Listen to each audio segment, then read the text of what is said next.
Questions?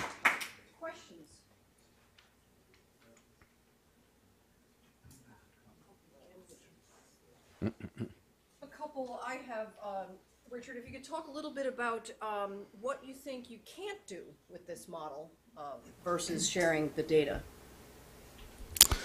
Well, things we can't do now very well are certain kinds of regression analyses that require a lot of iteration of the data.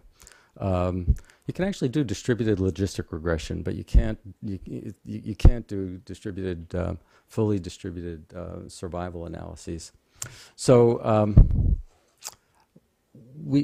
our goal is not never to share data. Our goal is to share as little data as possible.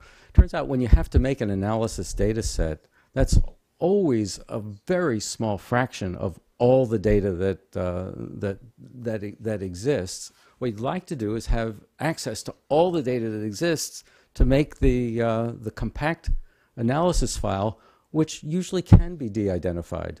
So for instance, if you had to have access to all the data, I submit it's almost impossible to de-identify that. I mean, how many people are there with my date of birth who live in my zip code who had a physical therapy session at the Brigham and Women's Hospital last January 4th? Not very many. So on the other hand, if all you need to know is, did somebody who was age 65 to 70 who lived in the 024 zip code, three-digit zip code, have physical therapy in January? That's not as serious a problem. So so I provided a maximalist example where we analyzed the data from millions of people and didn't have to transfer everything. But there are gradations here, so you can say we absolutely have to have an analyzable data set. It needs these 15 variables. And those variables would typically be, what's the age bracket that we need, not the date of birth?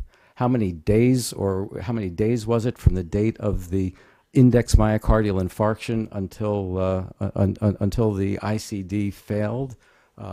A propensity score maybe to have all the comorbidity in it. So the analysis data sets that you would have to create would be ones that are ones that I think many people would have much less concern about sharing.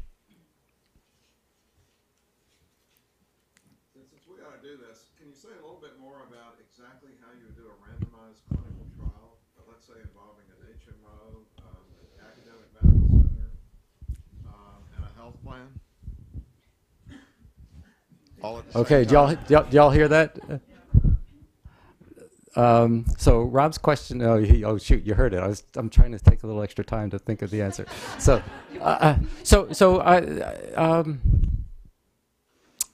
I think this is pretty straightforward, Rob. To the extent that there is a common case report form. First of all, I think it would be entirely reasonable for a clinical trial to say we need all the data from our clinical trial in a single place. I mean, I'm willing to go the extra mile and say how do we keep those data separate? But what I've been hearing about sharing data is sharing between one clinical trial and another clinical trial. But let's try to do the worked example of a site within within one clinical trial. That's the challenge you just gave me, right? Seems to me if you wanted to do that, you could set up a data sharing system like this, and you'd say, on a daily basis, we will run a program that says how many patients were recruited, and it would do a series of quality checks on them, and then name the steps that you would take on a daily basis, and we would distribute them to the sites, and those programs would execute. And you get a result back, and you'd say this patient's in compliance or not in compliance, we got to do a follow-up, there's an exception, there's an adverse reaction. I'm not sure there's a serious barrier to doing that. Would you use that to do the randomization? I don't think so. I think when you enroll the patient, you'd call home and say, I have a new patient. What's the study number on that? So at least in principle, I think that would be something that would be possible to do. Whether it's worth it or not, I'm not so sure. But Questions, Richard. So who is able to submit queries to Mini Sentinel right now, today, and who would be able to do it in the future, and how much of that is cancer data? so right now, Mini Sentinel is wholly owned and operated by the FDA. So it's a public health activity of FDA's. So FDA can submit questions. I mean, we who are operating it for Mini Sentinel can't. FDA's view is that this should be a national resource and is working pretty hard to develop ways to make it more accessible. One of my hopes is that as the NIH Distributed Research Network gets traction, that NIH might find ways to make these data accessible. I'm looking at Josie Briggs, who's the NIH owner. Is that a so that to the extent that NIH develops rules of governance that allow people to submit data, on that last slide I showed that all of the Mini Sentinel data sites will be technically accessible. They would one by each. They would have to agree to participate in any particular study, but to the extent that the NIH can have a more open format, because it's not operating as a public health organization, but as a research organization, I think that might be a vehicle for opening it up.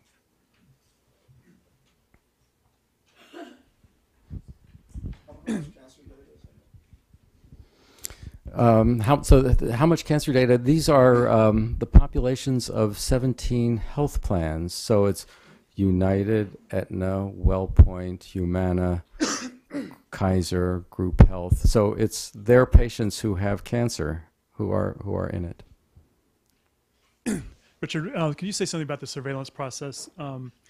Do you anticipate that this will be a continuously automatic system or one driven by queries? For example, are you going to update the entire drug portfolio and look for signals, or are you going to wait till there's a generated idea and then dig into your data to understand the surveillance aspect? Both. So the data set gets updated each organization updates its data quarterly, so that it gets fresher each time. And there are basically two modes that FDA works in. Sometimes a question arises and they say, look back over the experience that you've had. I mean, that's what the angioedema example is.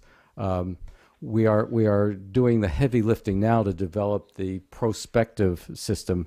So the FDA's goal is for us to be able to take new products as they come onto market and then monitor them every time the data is refreshed, looking for evidence of up to 10 to 20 potential adverse outcomes that they're particularly interested in monitoring. Sharon Murphy from IOM. Richard, I wonder if you'd comment a bit more on the commonalities or heterogeneity of the electronic health record systems in these distributed networks. Are they all the same vendor, proprietary? Some must have institutional thing. How similar does each site have to align with their electronic records in order to be in a distributed network? Or how do you adjust for that? It's a ton of work to get them. You know the old wheeze, if you've seen one EHR, you've seen one EHR. Most of the data we have comes from claims, and claims are much more standardized than electronic health records. But even the claims require a staggering amount of work and local expertise. That's one of the points that was made this morning.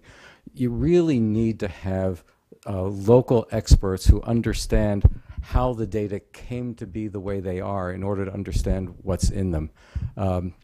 And so it's been a great deal of work to standardize the claims, even though they start off looking pretty standardized.